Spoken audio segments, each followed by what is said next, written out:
armas, batallas y hombres que cambiaron el curso de la historia. Esto y mucho más en Bellum Artis Historia Militar.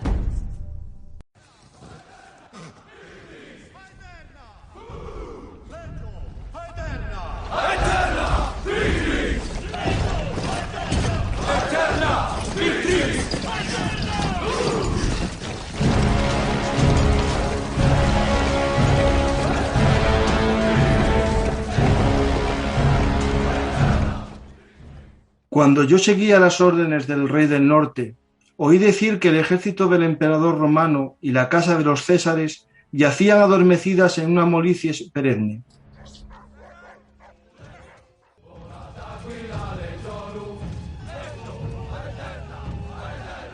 Soy Francisco García Campa y esto es Bellum Artis Podcast, las historias habladas de Bellum Artis Historia Militar.blogspot.com, el blog de la historia militar.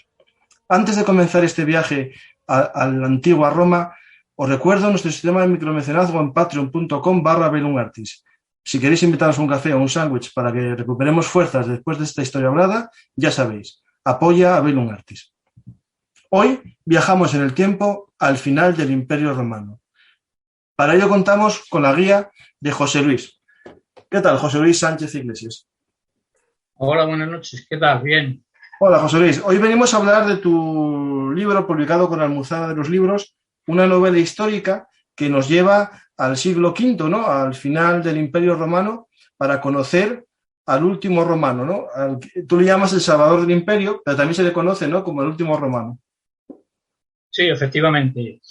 Fue conocido como el salvador del imperio y en Oriente principalmente lo llamaban el último romano, sus contemporáneos. El último romano, que algunos decían que era porque no habían conocido a Belisario, ¿no?, que sería realmente el último romano. Vamos a conocer a Flavio Aecio, ¿no?, un personaje que, bueno, no es muy conocido en la divulgación histórica. Por ejemplo, estoy buscando podcasts en otros canales y no hay sobre Flavio Aecio más que uno, y vamos a nosotros a dar a conocer este personaje un poco más en profundidad, ¿no? De Aecio se sabe algo de su vida, ¿no?, sus relaciones con Atila o, por ejemplo, con Gala Placidia y con el emperador, ¿no?, Valentiniano, pero poco más se sabe. Entonces, tu novela es una forma de conocer al personaje y, sobre todo, al periodo histórico tan complejo y tan difícil que le tocó vivir, ¿no? Sí, efectivamente. No hay mucha documentación sobre Flavio Aecio y por eso me pareció a mí importante, porque realmente fue el romano que hizo acabar con Atila, que acabó con Atila realmente, y que supuso un gran peligro no solo para el Imperio Romano de Occidente, sino para el Imperio Romano de Oriente. Por eso me pareció importante dar a conocer la figura de Flavio Aecio. Si te parece, hacemos una pequeña introducción que hago yo en la novela y para ver un poco cómo estaba la situación, y luego ya empezamos a hablar de la vida de Flavio Aecio y lo que se desarrolló. ¿Te parece bien? Vamos ahí, vamos a viajar en el tiempo al final del siglo, al siglo IV y comienzos del siglo V, ¿no? Que sí, sería ese momento. Pero nos vamos a remontar un poco antes. Dices, en la introducción que hago yo en la novela, a la muerte del emperador Trajano, en el año 117 después de Cristo, el Imperio Romano había alcanzado su máxima extensión y apogeo, extendiéndose por todas las regiones ribereñas del Mediterráneo, controlando y gobernando todos los territorios comprendidos entre Britania hasta Mesopotamia. Nunca un estado había alcanzado semejante tamaño, transformando la vida de todos los que habitaban estos territorios, dominando tierras y pueblos situados a centenares de kilómetros de sus confines. La construcción de una extensa red de calzadas que comunicaban cualquier punto con Roma, su capital, y la creación de un ejército profesional excelentemente entrenado fueron los cimientos en los que se basó este dominio. En el año 376 de nuestra era, llegó a la frontera que marcaba el río Danubio un gran tropel de refugiados godos que solicitaban asilo. Rompiendo con la habitual política romana, se les permitió ingresar en el imperio pese a no haber sido sometidos. Se rebelaron y en el plazo de 2 años lograron derrotar y matar al mismo emperador que les había acogido, Aurelio Valerio Velente. 100 años después de que los godos hubiesen cruzado el Danubio, en el año 476 después de Cristo, el caudillo de los érulos, Odoacro, destituyó al emperador de Occidente, Rómulo Augusto, un joven de apenas 15 años, enviando las insignias del poder imperial a Constantinopla, capital del Imperio Romano de Oriente. el Imperio Romano de Occidente había llegado a su fin. Podemos preguntarnos, ¿qué había ocurrido? No es fácil encontrar una explicación, seguramente porque no hay una única explicación para lo ocurrido. Durante esos cientos de años se fueron sucediendo una serie de hechos que propiciaron el fin del imperio. Luchas internas entre el emperador y todos aquellos que aspiraban a ocupar su lugar, degradación y corrupción en la administración y entre sus funcionarios, un ejército en decadencia y descomposición que había perdido los valores que le habían hecho invencible y, por último, la llegada a los territorios del imperio de una serie de pueblos denominados bárbaros, que en muchas ocasiones habían sido contratados por los propios emperadores o los que aspiraban a disponerlos para servirse de ellos como fuerza armada. No obstante, en este periodo, un general romano, Flavio Aecio de Mesia, nacido en Durustorum, población perteneciente a la provincia romana de Estigia Menor, alrededor del año 300 de nuestra era, ejerció las funciones del jefe del Estado durante el mandato del emperador Valentiniano III y consiguió frenar las acometidas de los pueblos bárbaros, retrasando la caída del Imperio de Occidente durante una generación. Su fama y su valor, así como la proeza conseguida, fueron tales que lo consideraron el salvador del Imperio de Occidente, y sus contemporáneos de Oriente le dieron el sobrenombre del último romano. Así es como empieza la introducción de la novela que he hecho yo sobre Flavio Aecio y que ahora podemos comentar y podemos hablar sobre como quieras. Vamos a ir un poco comenzando todo, ¿no?, por el contexto histórico, ¿no? Vamos a viajar un poco antes de la época de Aecio, ¿no?, para conocer, yo creo que podemos comenzar con el último emperador hispano, ¿no?, Teodosio, y su papel de reunificación, ¿no? Es decir, hubo un periodo en el que llegó a haber, en el año 375, a partir de ese momento, llegó a haber 3 emperadores, ¿no?, o 3 Augustos, que eran Graciano, Valentiniano y Teodosio. Y esta división se acabó con el poder de Teodosio, ¿no? Teodosio volvió a reunificar el imperio, pero como tú bien decías, ya estaban los síntomas, ¿no?, de todo, del fin, ¿no?, de ese fin del poderío romano, ¿no? Sí, la crisis ya estaba en cimientos, ya estaba empezando el simiente y poco a poco se fue desarrollando y poco a poco se fue agudizando hasta que llegó a un extremo, claro, que resultaba imposible ya parar aquello. O sea, que la caída realmente del Imperio Romano sí la produjeron los bárbaros, claro, los pueblos bárbaros que fueron presionando sobre el imperio, pero la descomposición estaba dentro del imperio mismo. Y ahí vino todo el problema que sucedió.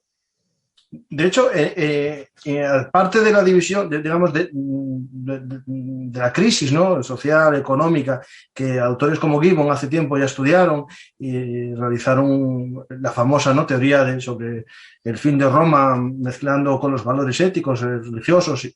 También hay autores más modernos, ¿no?, que hablan de la crisis económica, la superinflación, la pérdida, digamos, del comercio en el Mediterráneo, el paso hacia el Danubio y el Mar Negro como ejes económicos, el fin, digamos, del imperio, sobre todo de la parte occidental, ¿no? Y es importante, yo creo que aquí, José Luis, destacar que incluso esa división no era solamente por el gobierno, el César o el Augusto que te tocaba dirigir tu parte, sino que ya había un germen de división interna, por ejemplo, por religión, ¿no? En la parte del occidente eran, según sería el Concilio de Nicea, mientras que en la parte oriental eran más bien, por ejemplo, arrianos, monofisistas, ¿no? Es decir, aparecían más sectas en la parte oriental que en la parte occidental. Todo eso también influyó un poco en la crisis del imperio, ¿no?, al marcar una clara división entre las dos partes, ¿no? Sí, la crisis no podemos decir que fuese una sola causa. Lógicamente fue una serie de causas que se fueron concatenando unas con otras, fueron sucediéndose y que fue agudizando la crisis que venía sucediéndose. De hecho, el imperio ya había quedado dividido en 2 partes, el imperio de Occidente y el imperio de Oriente. En el imperio de Oriente no se dieron estas circunstancias que se dieron en el imperio de Occidente. Tampoco se vieron tan agobiados por la presión que fueron ejerciendo los pueblos bárbaros, y el ejército mismo, las legiones romanas del Imperio de Oriente, todavía conservaron buena parte del espíritu que las inició al principio cuando se crearon las legiones romanas, mientras que en Occidente el ejército se había totalmente estropeado completamente.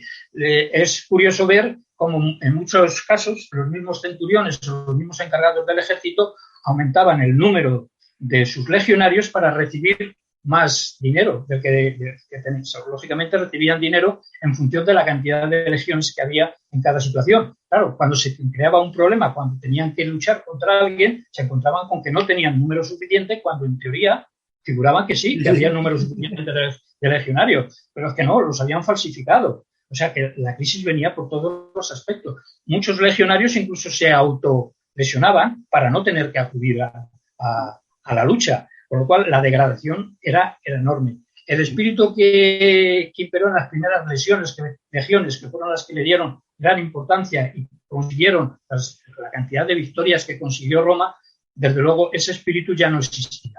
Pero no existía el espíritu en las legiones, no existía el espíritu en la administración estaba totalmente corrupta, desde el último funcionario hasta el primero, era todo. Los mismos emperadores tenían no solo que gobernar sobre el imperio, sino que tenían que también luchar contra aquellos que trataban de ponerse en su lugar, bien fuesen generales o fuesen parientes, que por todos los medios trataban de ocupar el lugar que él ocupaba. Por eso la importancia de Flavio Aecio, que durante una generación consiguió mantener en el poder al mismo emperador, aunque realmente el que tenía el poder era él, era Flavio Aecio, porque era el que controlaba todo. Pero, sin embargo, el emperador no se sentía como que lo quisiesen usurpar. De ahí la importancia. Y luego la relajación en las costumbres morales y de todo tipo imperó durante el imperio en esta época. Cosa que no se dio en el imperio de Oriente, que mantuvo un grado más uniforme de continuidad. Por eso el imperio de Oriente continuó bastantes siglos más, mientras que el imperio de Occidente se vino abajo. No le quedaba más remedio. Sí, sí. De hecho, entre todas las causas, ¿no? Hay muchísimas, digamos, para analizar, incluso depende de la escuela, ¿no? El enfoque que le dé. Por ejemplo, algunos hablaban de un pacifismo debido al cristianismo, pero otros autores dicen que no, porque el cristianismo también permitía en ciertos momentos la lucha, ¿no? También, por ejemplo, se habla de una especie de no militarismo por parte de la sociedad civil, ¿no? Es decir, la sociedad civil prefirió delegar en otros pueblos, ¿no? Por ejemplo, en francos, en visigodos, en la defensa, mediante los foedos, ¿no? Mientras esos acuerdos, ¿no? Unos acuerdos en los que formaban parte del ejército romano a cambio de alimentos y dinero, y después, en algunos casos, como los visigodos, de tierras, ¿no? De tierras en el imperio. Prefirieron delegar, sobre todo en la parte, como muy bien dices, más bien en la parte occidental, en la defensa del imperio a estos antiguos bárbaros, ¿no? Que una vez que se romanizan, muchos de ellos se convirtieron en verdaderos romanos a su manera, ¿no? Por ejemplo, grandes generales romanos, incluso el padre del último Rómulo Augustulo, si no recuerdo mal, Orestes, era también de origen bárbaro, o sea que lo que tú dices es muy complejo, ¿no? Porque, por un lado, unos querían destruir Roma, pero otros bárbaros querían ser Roma, ¿no? Es decir, es un tema que José Luis, nosotros...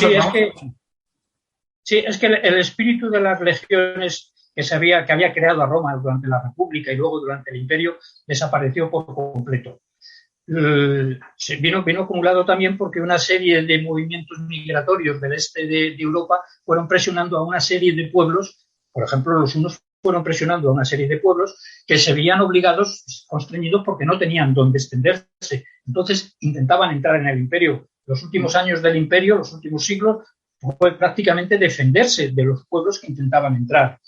Como el espíritu de las legiones había desaparecido, el espíritu belicoso que hacía guerrear a los legionarios en principio se cogían de los propios ciudadanos, tenían que ser ciudadanos romanos cuando se creó la República para luchar, y no podía ser cualquiera, tenía que ser unas tierras.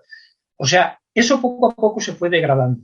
Entonces llegó un momento en que para luchar ya no tenían las legiones, ni el espíritu, como tú decías muy bien antes, el espíritu que tenían los legionarios ya no era el mismo.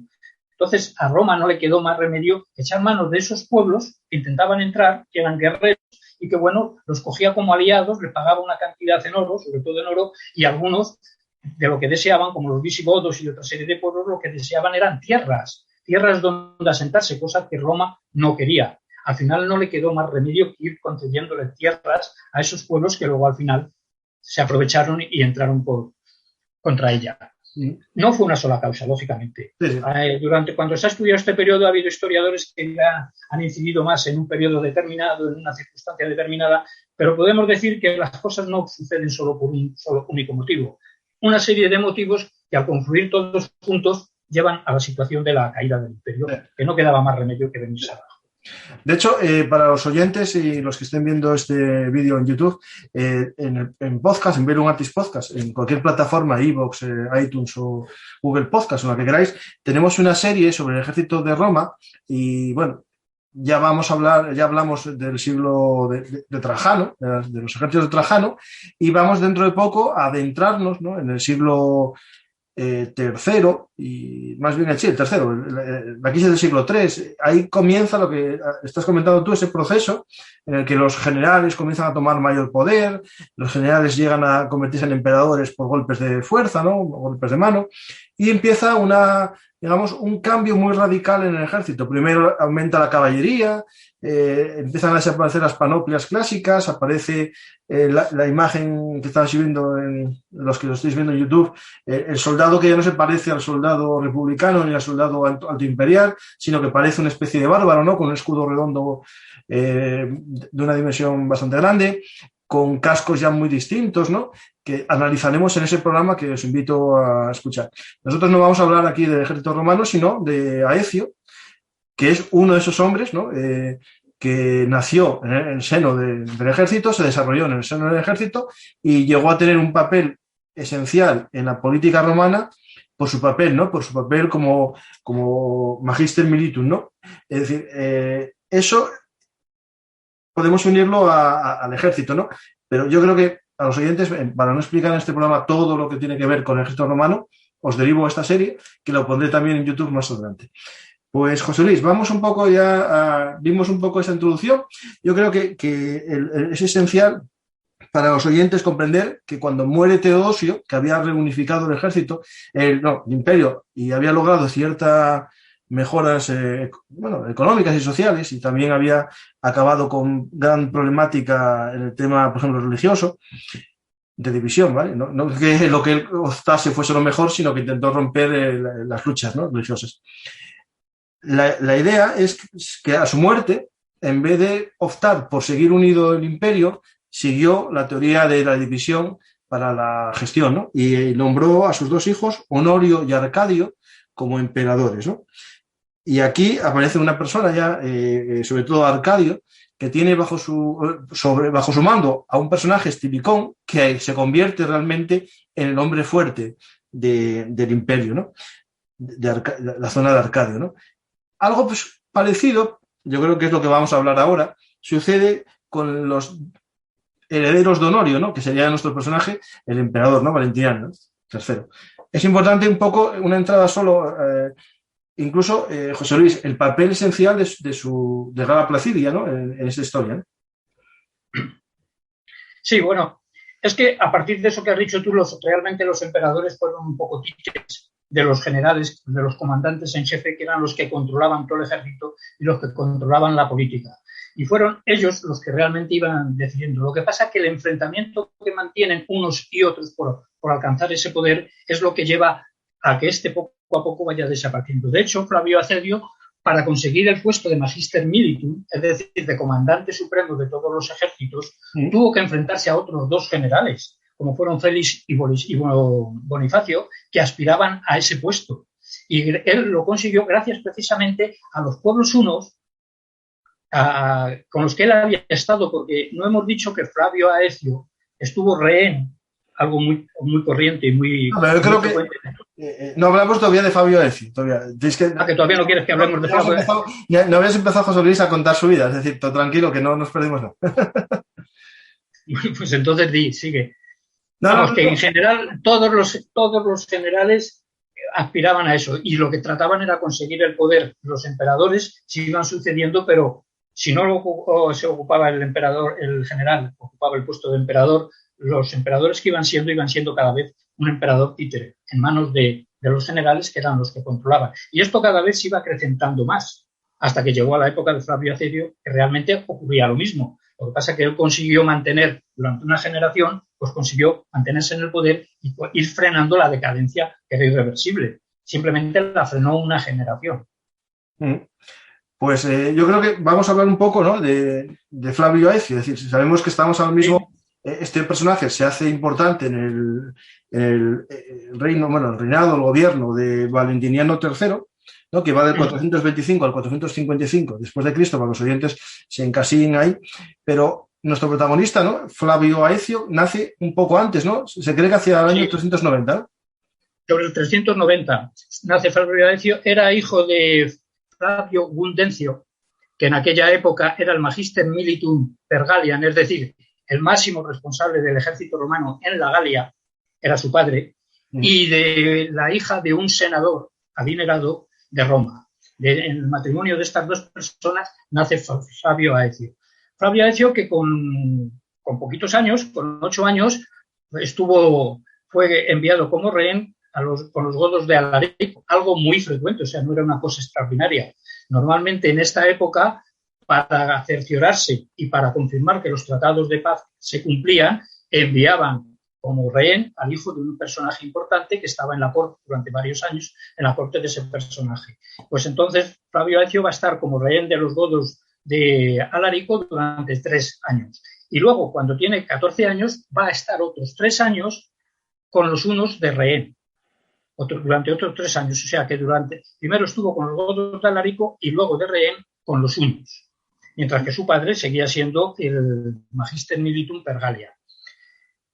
Esto va a ser muy importante en la vida de Flavio Aecio por la sencilla razón de que le va a permitir, primero, entablar una serie de amistades con personajes que con el paso de los años se van a convertir en líderes de estos pueblos bárbaros, bien sean godos o bien sean huno. Va a tener una buena amistad con ellos y le va a permitir también aprender y a luchar como luchan realmente los bárbaros de aquella época, de forma que cuando tenga que enfrentarse a estos pueblos va a saber muy bien cómo luchaban. De hecho, una vez que consigue vencer a los otros 2 generales que aspiraban al título de Magister Militum, como les dije antes, Félix y Bonifacio, él va a apoyarse en los pueblos hunos con los que tenía muy buena amistad.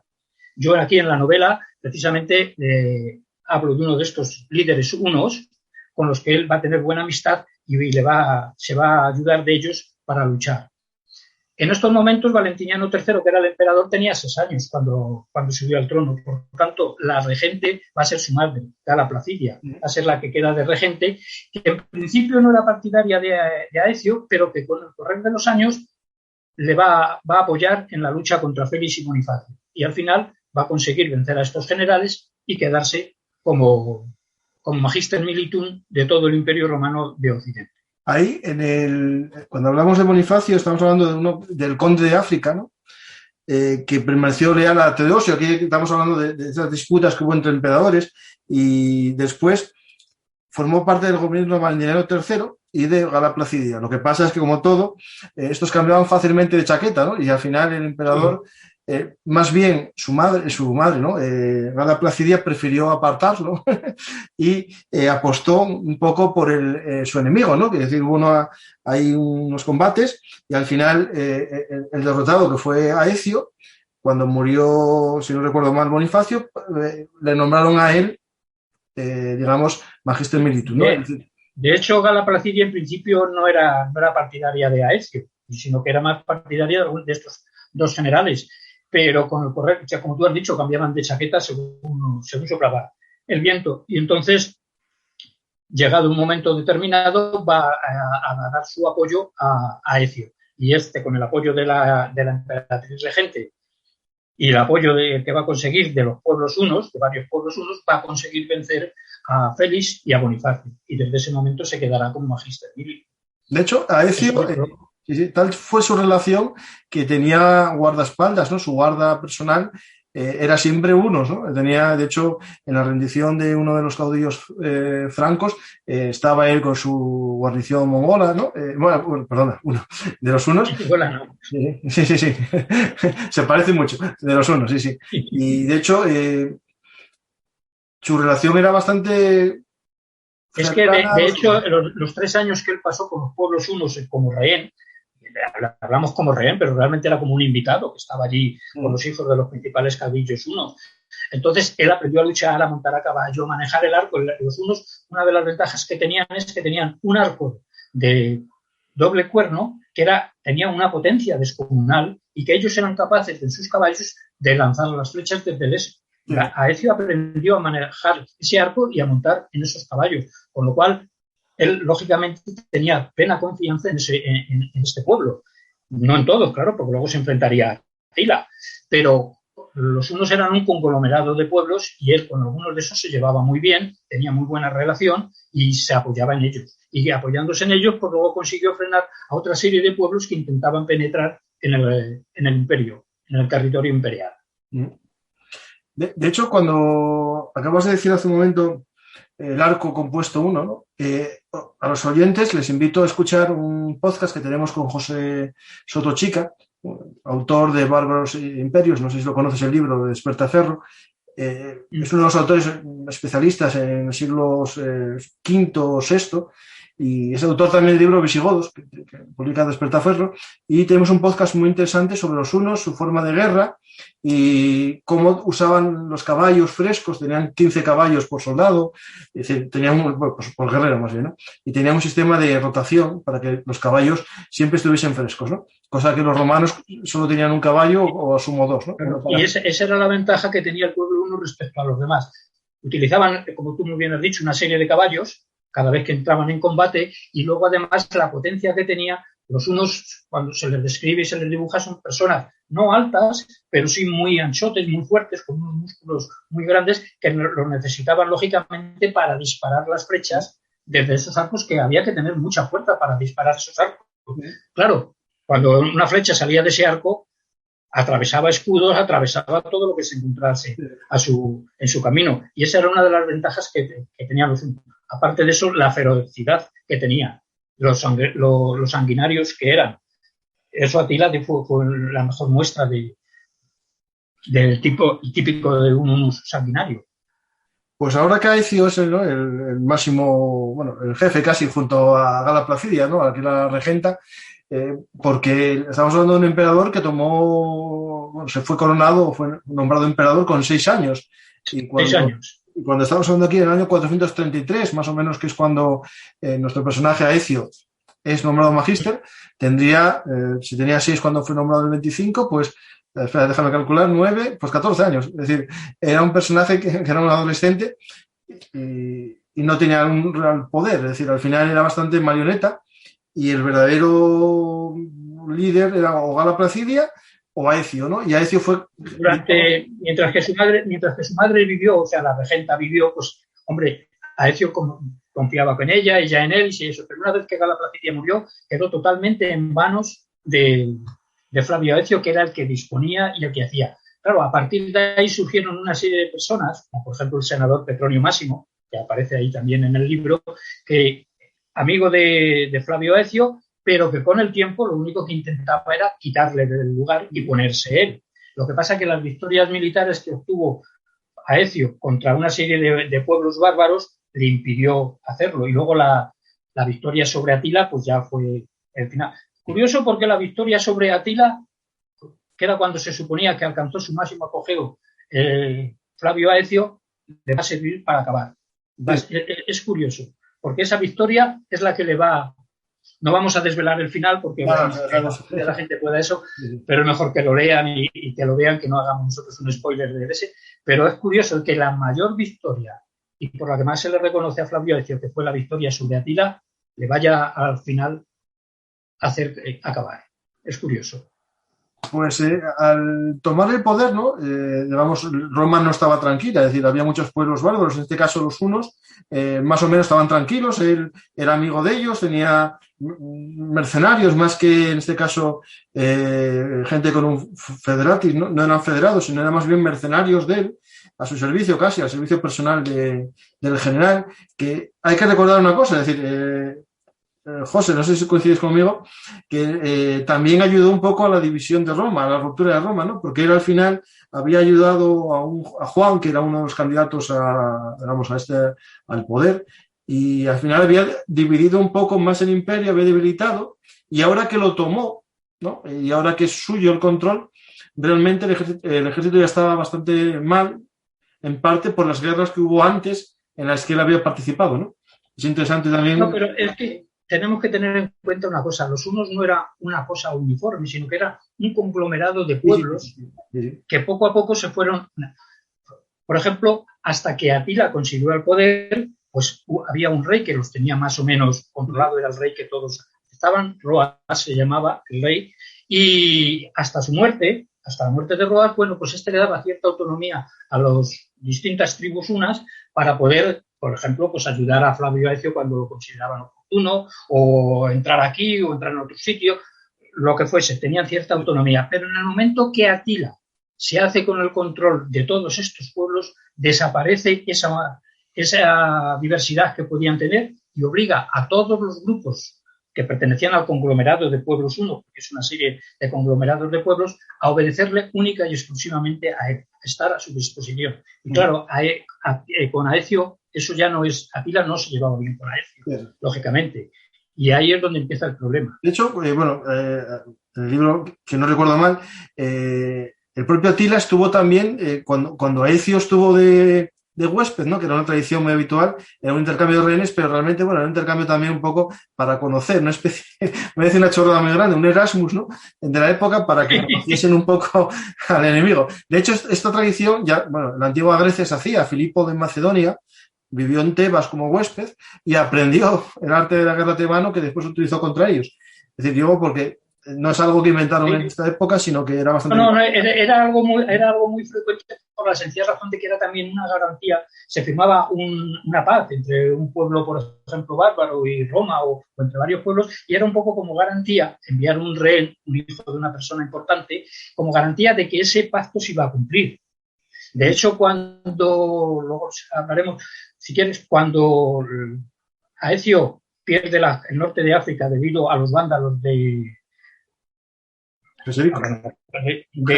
Genserico,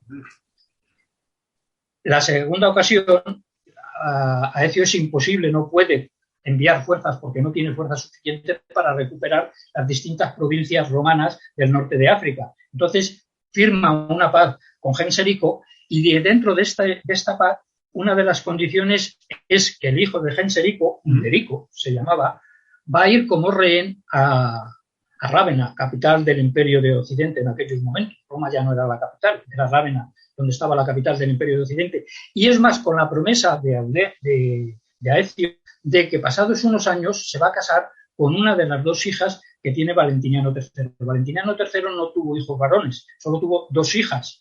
Y entonces Aecio le promete a Genserico que va a casarse, a desposarse con una de las hijas. O sea, Genserico va como rehén a Rávena, va a estar allí durante algunos años para confirmar de que su padre va a cumplir con el tratado de paz que ha firmado con Aecio, pero con la condición de que luego se va a casar con una de las hijas, que fue una de las cosas que le echaron en cara, concretamente Petronio Máximo y los que le apoyaban a Aecio. De hecho, cuando hablas de los vándalos, aparte del miedo a perder, de la invasión, de que los vándalos y sus amigos los burgundios, ¿no? Entrasen en Península Ibérica, después bajasen por todo, digamos, voy a hacer un viaje por Marruecos, Argelia, Túnez, y se asentasen en la zona de Cartago, ¿no? Que Cartago no la asolaron, sino la convirtieron en su capital. El problema que tenía esta invasión, ¿no? Yo, desde mi punto de vista, fueron dos para Roma. La primera, que perdió uno de sus grandes graneros, los pocos que le quedaba al Imperio de Occidente, ¿no? Ese granero, que era la zona de Cartago, la zona de Túnez, pero también perdió un poco el mar, ¿no? Porque los vándalos, al poco, aprendieron a navegar y se convirtieron en una especie de piratas y asoladores de las costas, y al final el Mediterráneo dejó de ser para los romanos un mare nostrum, pero sobre todo dejó de ser la gran ruta comercial, ¿no? Y eso llevó un poco a esa crisis económica que estuvimos hablando, ¿no? Efectivamente. Es que ese es el punto negro dentro de las cosas importantes que realizó Aecio, pues tenemos que se había enfrentado a los francos y los derrotó, se enfrentó a los alamanes, los rechazó, sometió a los burgundios, los arrinconó en Saboya, derrotó a las bauades. Las bauades no hemos hablado de ellas, pero las bauades eran una serie de revueltas que se organizaban, sobre todo en las zonas de los Alpes, de bandoleros, de gente que estaba, que no seguía el régimen y que le ocasionaba verdaderos problemas al imperio. De hecho, podemos José, que las bauadas muchas veces también se puede ver como una especie de respuesta del campesinado, ¿no? Ante una exceso. Sí, efectivamente. O, por ejemplo, también ante un exceso de los protofeudales, ¿no? Estos señores que se van convirtiendo en feudales y deciden irse al monte. Es decir, básicamente, yo no pago a nadie. Efectivamente. Y eso es otra de la demostración de que el imperio se iba degradando de mala manera y no conseguía controlar. Bueno, pues Aecio va a conseguir controlar a las bauades. Pero, sin embargo, su punto negro, el único punto negro que se le puede achacar a Aecio en esta época es precisamente los vándalos. Los vándalos entraron estaban en Hispania y entonces abandonaron Hispania y penetraron en el norte de África por lo que llamaban las columnas de Hércules, el estrecho de Gibraltar. Cosa que no lo esperaban, porque las fortificaciones que tenía el Imperio Romano de Occidente estaban en las colonias, en las provincias que tenía en el norte, pero no en la zona del estrecho de Gibraltar. Desde ahí cruzaron todos los vándalos y penetraron en las provincias occidentales del Imperio Romano. Aecio se lo echaron en cara y los senadores del Imperio le acusaron y le criticaron que cómo no había defendido esas colonias que eran muy importantes, esas colonias romanas, pero Aecio se defendió diciendo que en ese momento la presión de los visigodos era muy fuerte en la Galia y él tenía el ejército controlando esa presión. No podía abandonar el ejército de las Galias para llegar a defender esas colonias occidentales. Por eso las perdió, con la condición que el emperador del Imperio Romano de Oriente, Teodosio II, le prometió que varios generales intentarían recuperar esas colonias, puesto que él estaba ocupado en la zona de las Galias defendiéndola de los visigodos. No pudieron hacer nada. Y al final lo que hizo el general del Imperio Romano de Oriente fue llegar a un acuerdo con los vándalos de Genserico, firmar un tratado de paz, pero los vándalos se quedaron con esas colonias y lógicamente Rávena, el Imperio Romano de Occidente, las perdió. Y como tú muy bien has dicho, era el granero del Imperio Romano de Occidente. Y eso le va a permitir a los vándalos controlar todo el Mediterráneo y en contra del Imperio Romano de Occidente. Luego perdería también la parte oriental. Esa ya es otra historia. Ahí también, luego podemos hablar de ellas si quieres, para no adelantar acontecimientos.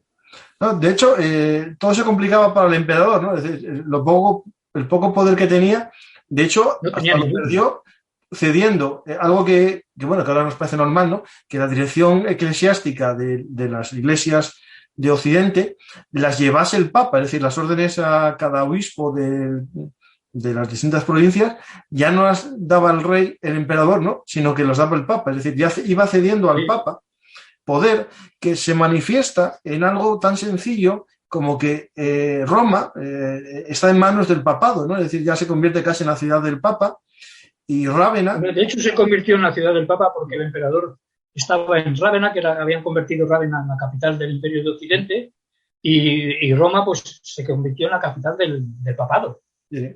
Pues eso. Rávena, para los oyentes, era una pequeña ciudad costera que tenía un puerto, que era la flota ravenensis. Durante todo el Imperio Romano, en la época de Augusto, tenemos un programa, un artículo en el blog sobre la Armada y tenemos un podcast muy bueno de Imperium Maris sobre el tema. Rávena era una ciudad bastante fortificada, tenía también pantanos cercanos, marismas, y eso aumentaba sus defensas. Y por lo tanto, los emperadores decidieron trasladarse ahí para evitar las invasiones. Para mayor seguridad, sí. Pero dejaron Roma en manos del papado. Y al final... Y de hecho Roma fue saqueada en varias ocasiones por varios grupos de pueblos bárbaros, fue saqueada porque ya no tenía las defensas que tenía en un principio. Cosa que para los primeros de la República o los primeros emperadores sería inconcebible. Pero bueno, eso demuestra la degradación hacia la que iba el imperio, pero lanzado, poco a poco.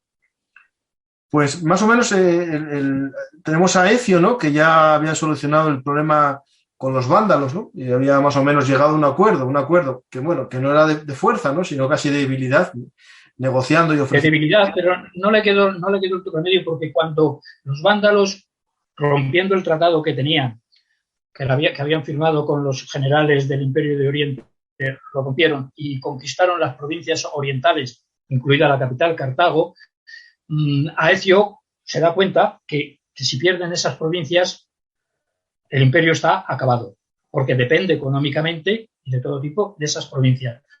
Él, en principio, lo que hace es ponerse en contacto, porque era una de las características fundamentales de Aecio. Aecio no podemos decir que fuese un gran estratega como fue Aníbal, Alejandro Magno o Julio César. Aecio lo que fue un gran político y un gran diplomático que supo anticiparse a lo que iba a ocurrir y ver cómo se podía solucionar.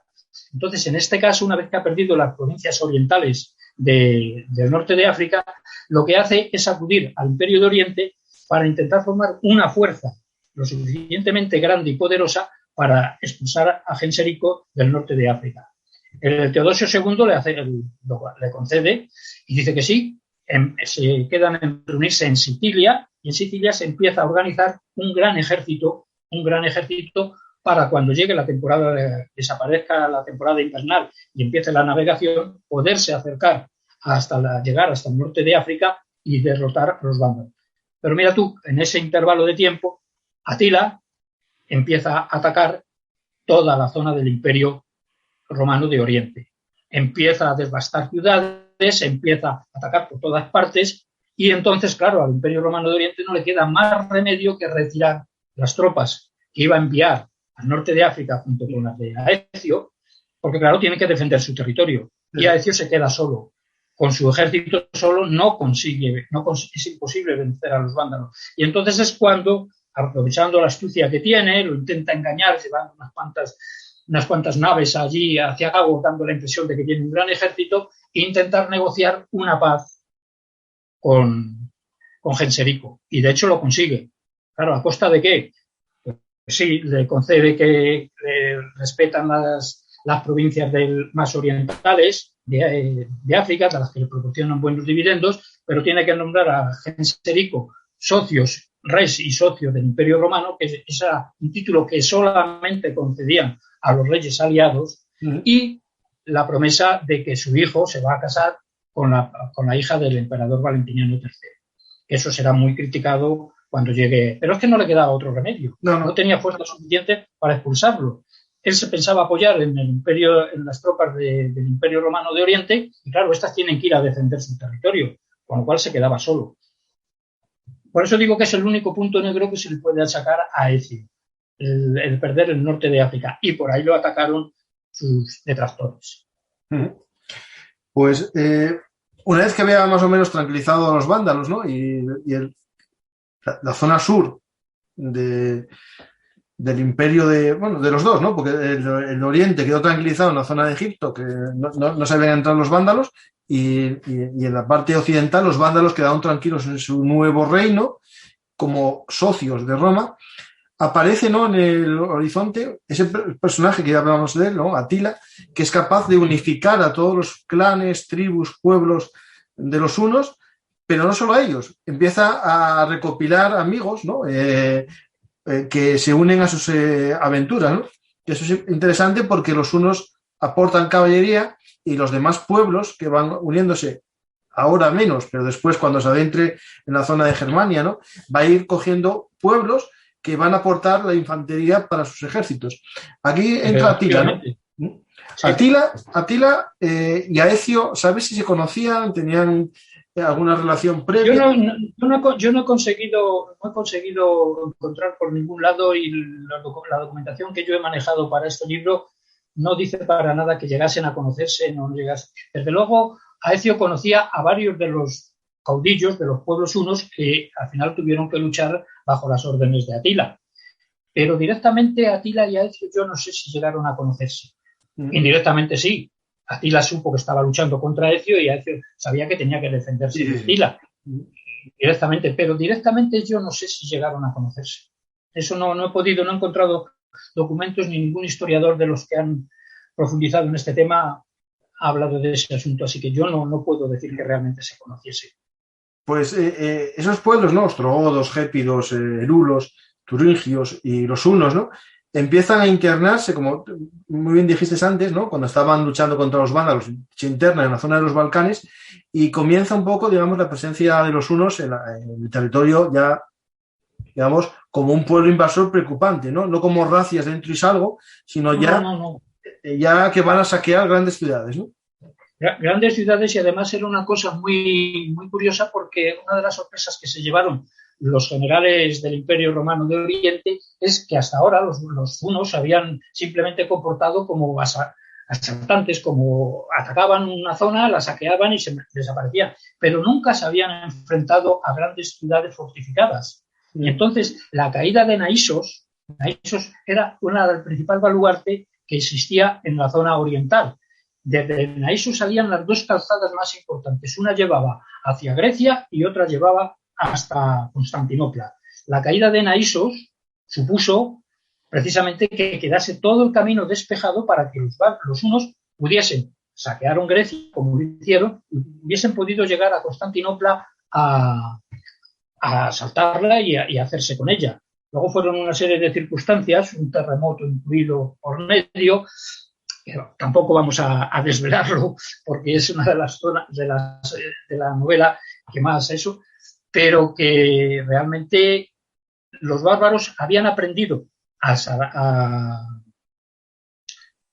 utilizar armas y máquinas para asaltar ciudades, y lo habían aprendido precisamente de los romanos, cuando los Aecio y los generales romanos utilizaban a los pueblos hunos para ayudarse y defenderse y atacar. Entonces, asaltaban ciudades, asaltaban esto, y los hunos aprendieron, algunos de los grupos hunos aprendieron precisamente de los romanos a construir máquinas lo suficientemente poderosas para asaltar ciudades, con lo cual el cambio que se había producido en los hunos era muy importante. Ya no era solo un pueblo que atacaba, asaltaba y saqueaba, sino que tenía la suficiente estructura para asaltar una ciudad y hacerse con ella. Y la mejor demostración fue la caída de la ciudad de Naissos, que no consiguieron llegar a tiempo. Las tropas estaban en principio en Sicilia, acabábamos antes que se estaban reuniendo con Aecio, se embarcaron rápidamente para llegar a tiempo, pero llegaron tarde cuando ya Atila había destruido Naissos, porque realmente la arrasó.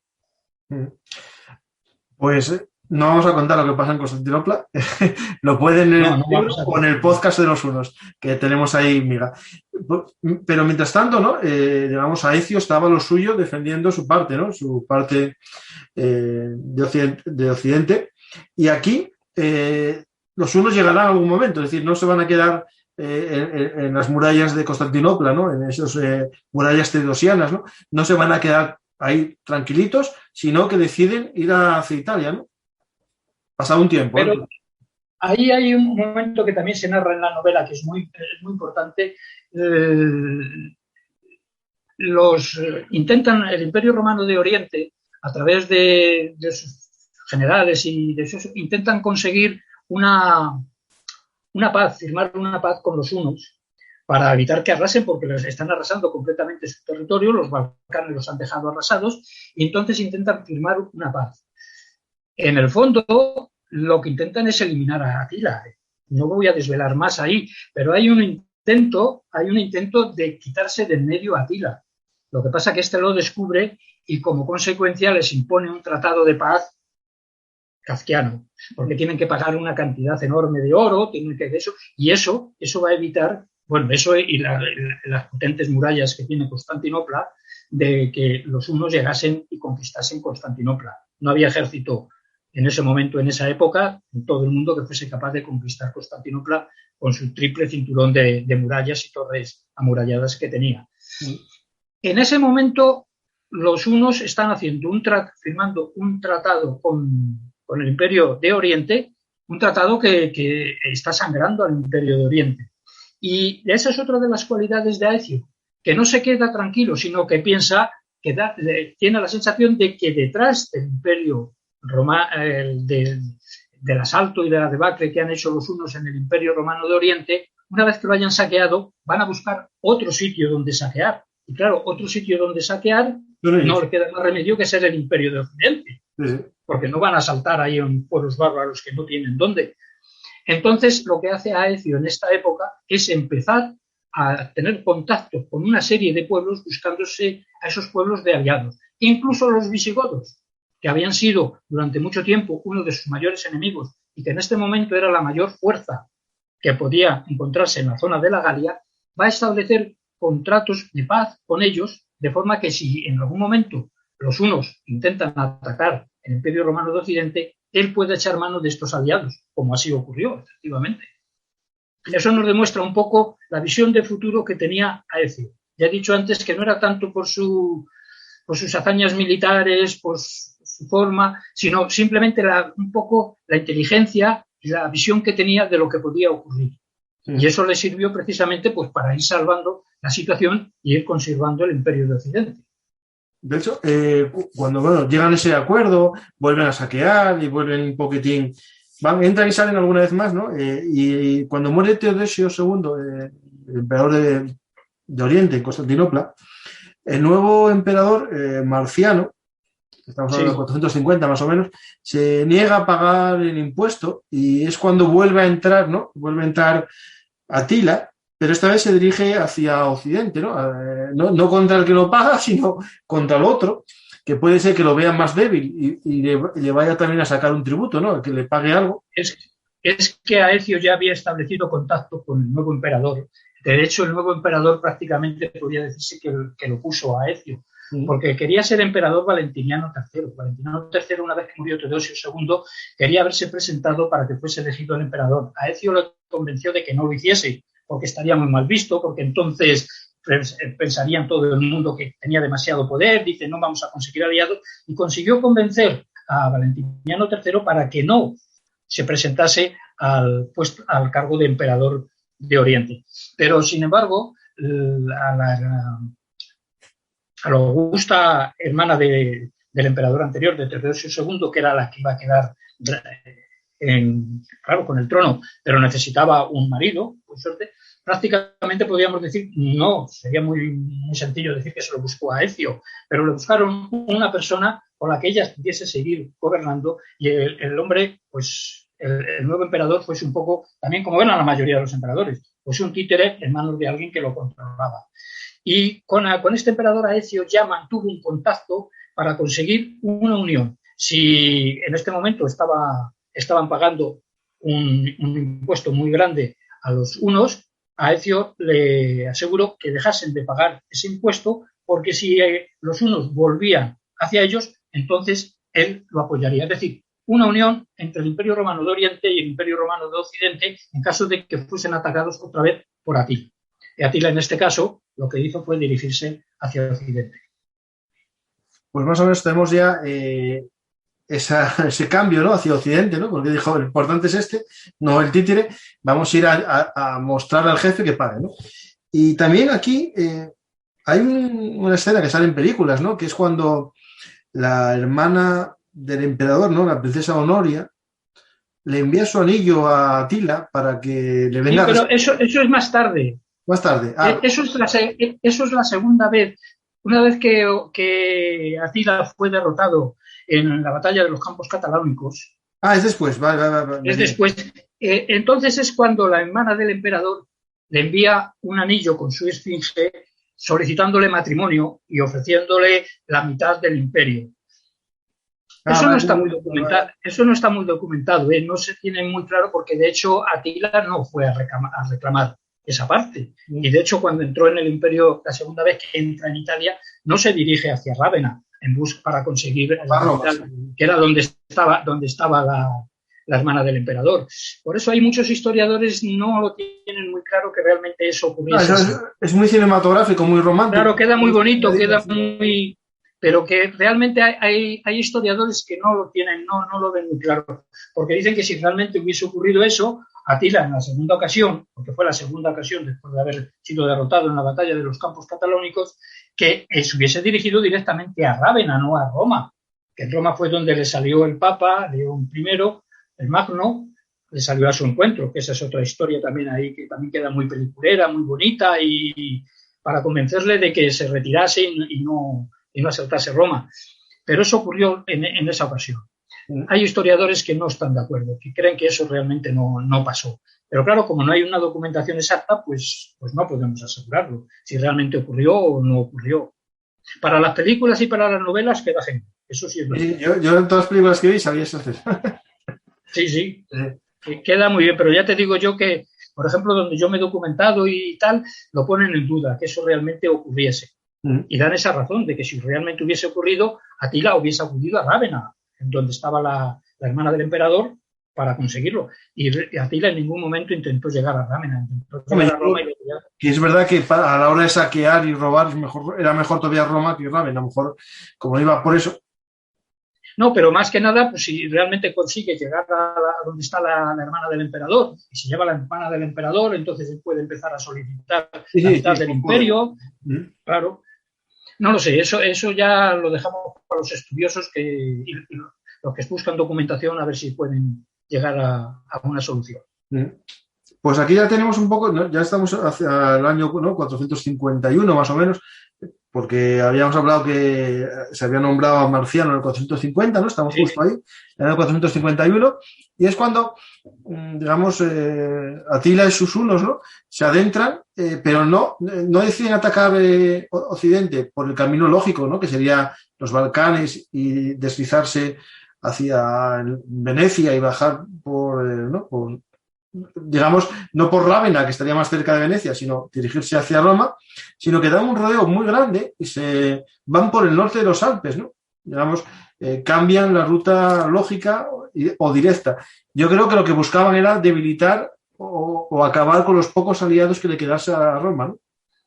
En este caso, lo que buscaba Atila era sobre todo intentar que los visigodos, que era en ese momento el pueblo más poderoso y al que Roma tenía miedo también, aunque consiguió que actuase como aliado suyo, lo que intentaban era llegar a un acuerdo precisamente con los visigodos. No llegaron a un acuerdo con los visigodos porque es que ya tenían un acuerdo firmado con Aecio, y entonces, pero era lo que intentaba, aislar a Roma precisamente con esa zona de Germania y de toda esa zona, tenerlo controlado ellos. Los visigodos en estos momentos tenían un gran poderío, eran muy poderosos y sí, claro, a Aecio le interesaba, a Atila le interesaba eso, pero se encontró los campos catalúnicos por medio y ahí patinó. Ahí, digamos, los campos catalúnicos están en la región de la Champagne, ¿no? Sí. Se habla también de la batalla de Chalons, ¿no? Porque es la ciudad actual más... Ese es cerca de Chalon, en la Champagne, es en el norte de Francia, y es ahí donde no se sabe el sitio exacto donde tuvo lugar la batalla, pero se supone que es en esa zona donde ocurrió, ahí. El enfrentamiento entre, por un lado, las tropas de Aecio con sus aliados, los visigodos, con el rey Teodorico a la cabeza, los francos, los alanos, los burgundios, y por otro lado estaba Atila con todo su hueste, con todo el pueblo que le acompañaba, y luego la infantería de los ostrogodos, de los gépidos, de los érulos, de los turingios, es decir, de todos esos pueblos que él había ido asociando a él. Y ahí tuvo lugar por la mayor batalla de esta época y el mayor triunfo, claro, de Aecio, cuando consiguió derrotarlo. Que pues, también es muy curioso el final de esta batalla, una vez que pierden, ¿por qué Aecio no acabó con Atila cuando lo tenía a su merced? Los habían derrotado a Atila. Atila nunca había sido derrotado hasta este momento. Es más, Atila, cuando abandonó el campo de batalla, se dirigió a su campamento y mandó a hacer un cerco con carros para que lo incinerasen a él. No quería morir a manos de los romanos, y entonces pidió que antes de que llegasen los romanos que lo morir, sacrificarse, porque no estaba dispuesto a morir a manos de ellos. Y sin embargo, Aecio no llegó, que es otra de las razones que se ha dado, pues no sé, mucha polémica de por qué no aprovechó para derrotar completamente a los hunos si estaban a su merced, los habían derrotado en la batalla. Esa es otra, hay varias versiones también de por qué no los derrotó, no acabó definitivamente con Atila. Bueno, a lo mejor es la teoría de dejo al malo conocido, ¿no? Que al bueno por... No, las hipótesis son dos. La primera hipótesis que dicen algunos historiadores es que los hunos no dejaban de ser un pueblo conocido, un pueblo amigo, que había sido de Aecio y que no quería derrotarnos completamente. Pero la versión que más auge tiene y que más adeptos hoy día entre los historiadores es que en estos momentos, como he dicho antes, los visigodos era un pueblo muy poderoso. Su rey, Teodorico, había muerto en la batalla de los Campos Catalónicos. Entonces, los visigodos se retiraron. Se retiraron porque tenían que elegir a su rey, lógicamente sería el hijo de Teodorico, y entonces Aecio tenía miedo de que el nuevo rey no fuese como su padre y fuese aliado suyo, sino que los visigodos quisiesen, como ya lo habían hecho en otras ocasiones, aprovechar la ocasión para apoderarse del Imperio Romano de Occidente. Y entonces dejar el ejército de Atila, dejarlo con la suficiente fuerza para que los visigodos temiesen a Atila y a su ejército como contrapunto. No sé si me explico. Sí. Como contrapunto diciendo, tenemos ahí, no vamos a derrotar a Atila porque siempre nos va a quedar ahí un poco como contrapunto para evitar que los visigodos nos puedan derrotar. Esa es la versión que más parece que tiene más adeptos entre los historiadores actuales. Yo no me decanto por ninguna de las dos. No, de hecho, esa es la que más o menos en el podcast sobre los hunos planteaba José Soto Chica, el hecho de que no tenía el refuerzo de los visigodos asegurado y tampoco podía adentrarse en otra batalla porque al final los hunos y sus aliados todavía eran bastante numerosos y no... De hecho, eran tan numerosos porque al año siguiente, ¿no? Si no recuerdo mal, fue el año siguiente, atacaron Italia directamente. Esta vez ya no dieron el rodeo por el norte de los Alpes, sino que... No, ya penetraron. Ya penetraron Italia. Y ahí es cuando se dice que llegaron hasta Roma, que iban a ver y que salió el Papa León I. ¿León I o segundo? Ya no recuerdo. El primero, ¿no? Papa León, ¿no? León I, yo creo que sí. El Papa era León I. Sí. Además había sido emisario precisamente antes de ser elegido Papa, estaba en una misión de diplomático y salió al encuentro de Atila para que no arrasase la ciudad de Roma, que esa es otra de las cosas que tampoco se ponen de acuerdo los historiadores, de que Atila hiciese caso al Papa. Más bien lo que...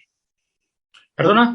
Que no tuviese las líneas de suministros, que no tuviese la suficiente capacidad logística para asediar Roma, porque Roma no era tampoco una ciudad pequeña, o sea, las murallas...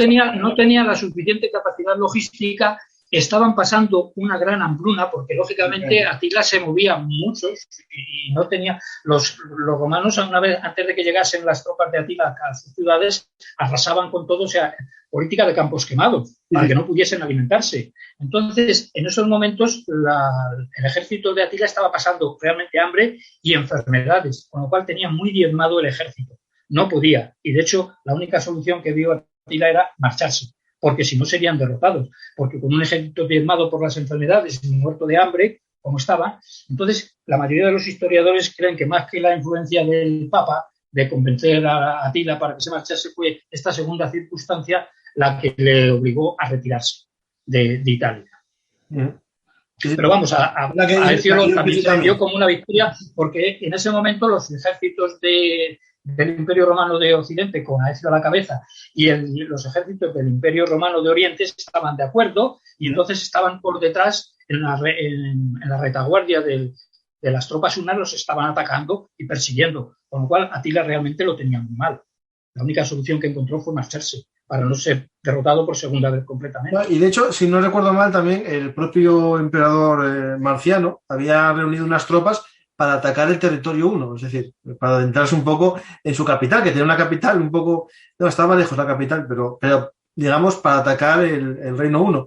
Es decir, yo creo que sí, lo que tú dices, el hambre... el hambre, las enfermedades... Y el miedo a ser derrotado en tu retaguardia, ¿no? Es decir, el miedo a que ataquen...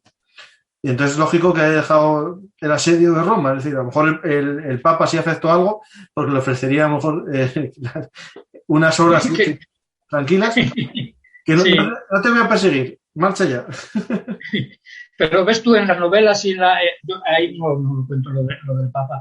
En las novelas y en las películas queda muy bonito lo de que el Papa convence a Atila para que no eso José Luis, queda más guapo todavía en las logias vaticanas. Una de las salas está pintada con esta. Sí, efectivamente, sí. El Papa León habla con Atila. Hay también otras escenas. Atila convenciéndole para que sí, queda muy bien, pero vamos, es que la realidad, pues tampoco podemos asegurarlo, ¿entiendes? Porque claro, ¿quién sabe?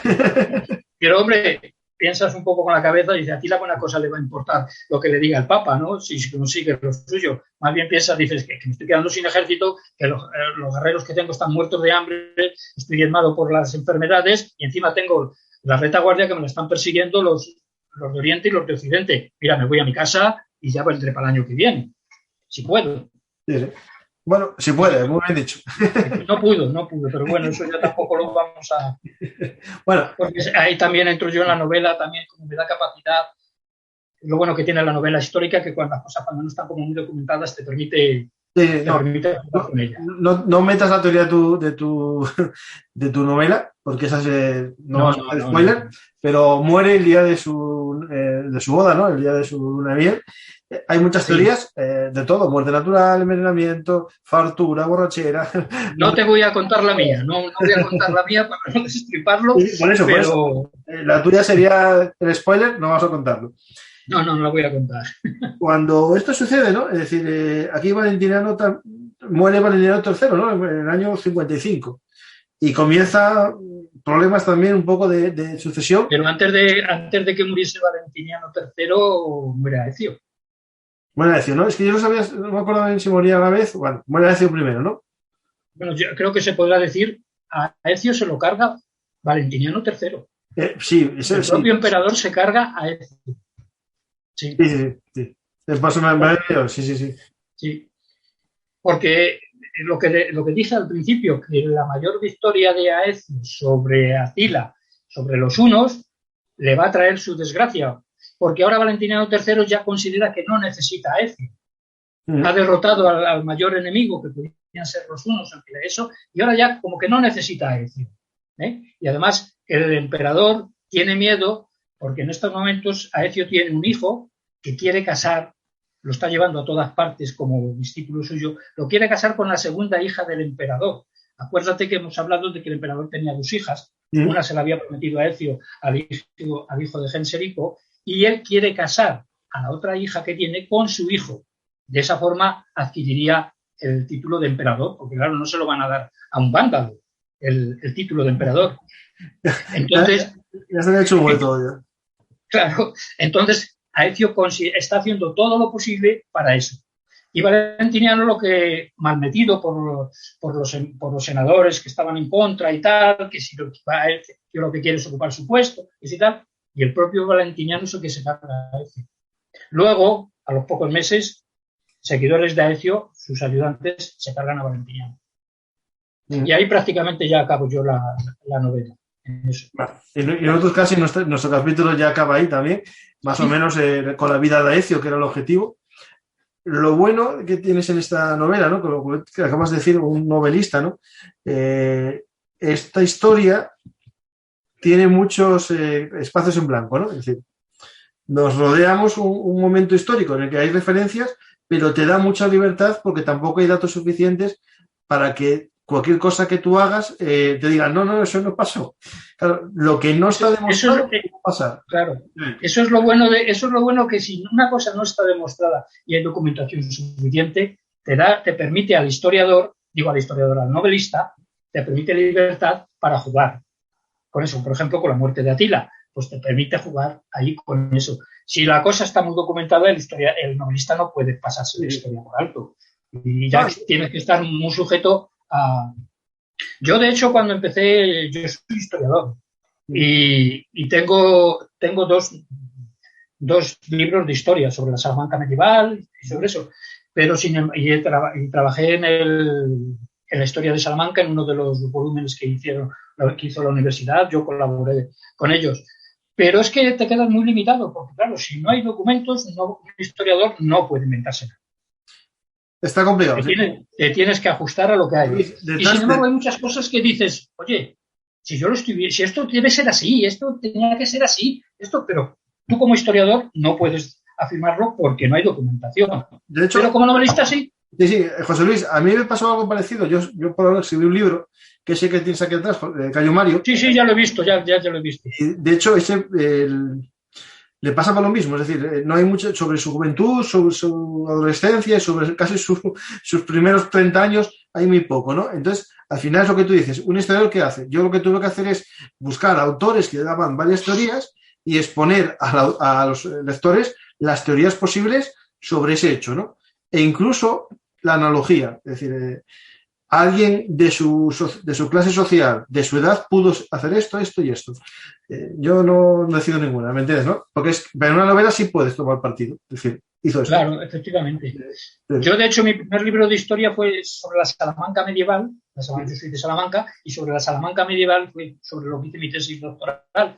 Pero yo me quedaba, pues no me quedaba completo, no me quedaba satisfecho, porque decía, hombre, si es que esta gente vivía de esta manera, esta gente tenía que amar, esta gente tenía que luchar, tenía que enfrentarse. Pero claro, sobre eso no hay datos, sobre eso no tienes documentación. Pues mira, escribo una novela sobre esta época y ahí en la novela me puedo explayar. Y nadie me puede decir que no. Y es verdad. Y eso es lo que me lleva a escribir la novela histórica. Te buscas toda la documentación posible para no meter la gamba, claro, para no contar algo que no es eso, y luego, pues sobre lo que no hay. Por eso añado yo una serie de personajes en las novelas que no son reales, que no existieron, que son los que, como el hilo conductor de la novela, son esos personajes no reales los que te van llevando y te van contando la historia y la vida de los personajes reales. Y a eso te ajustas a la realidad histórica, y con los personajes imaginarios que tú inventas, pues ahí ya te puedes explayar. Y eso es lo que hago con esta novela y con todas las que hasta ahora voy haciendo. Pues José Luis, ya los oyentes ya saben que pueden disfrutar de tu novela, ¿no? Tu novela El Salvador del Imperio, Flavio Aecio, publicado por Almuzara.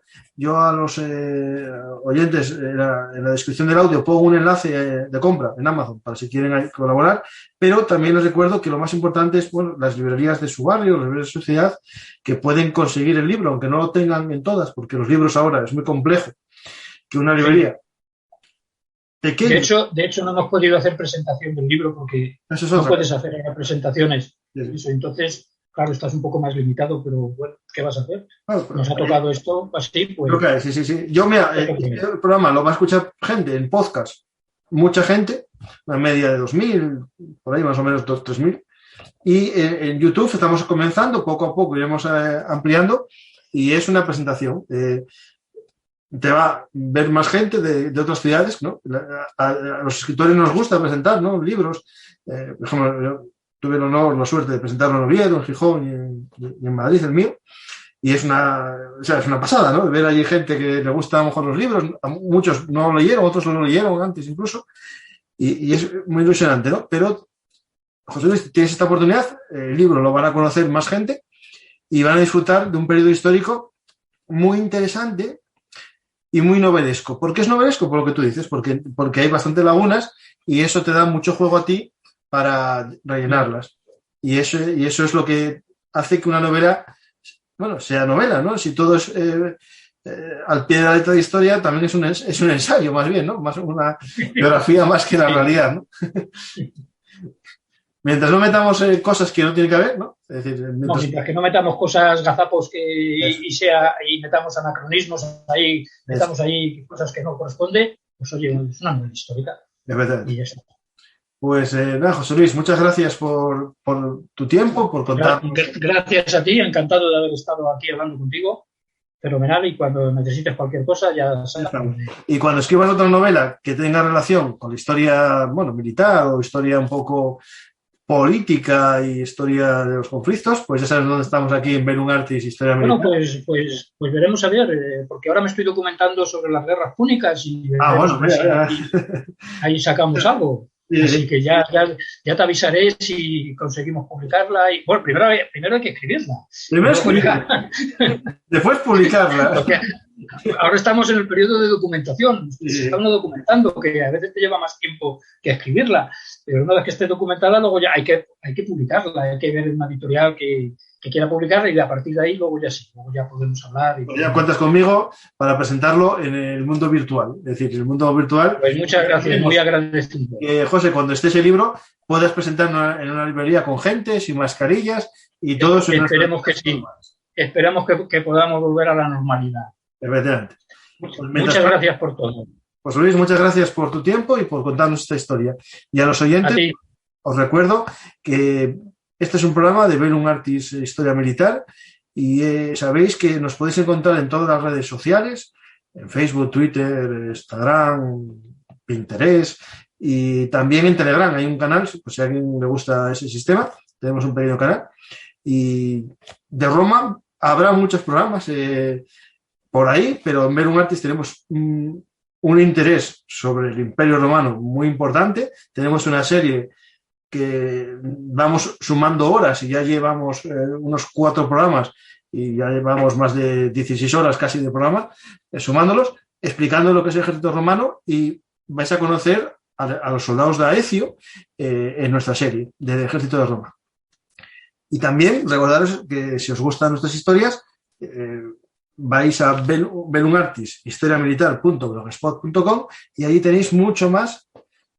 Ya 10 años de programas se va a cumplir este año, escribiendo artículos sobre historia militar. Ahí podéis disfrutar de lecturas sobre historia militar, porque no todos son vídeos, no todos son podcasts.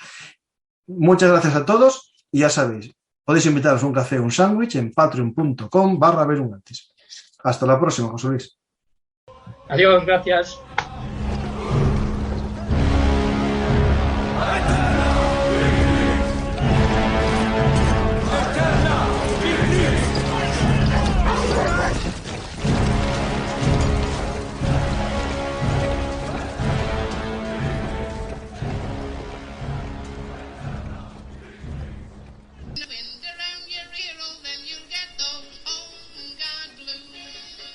Ya sabéis, Bellum Artis, historia militar, es historia hablada.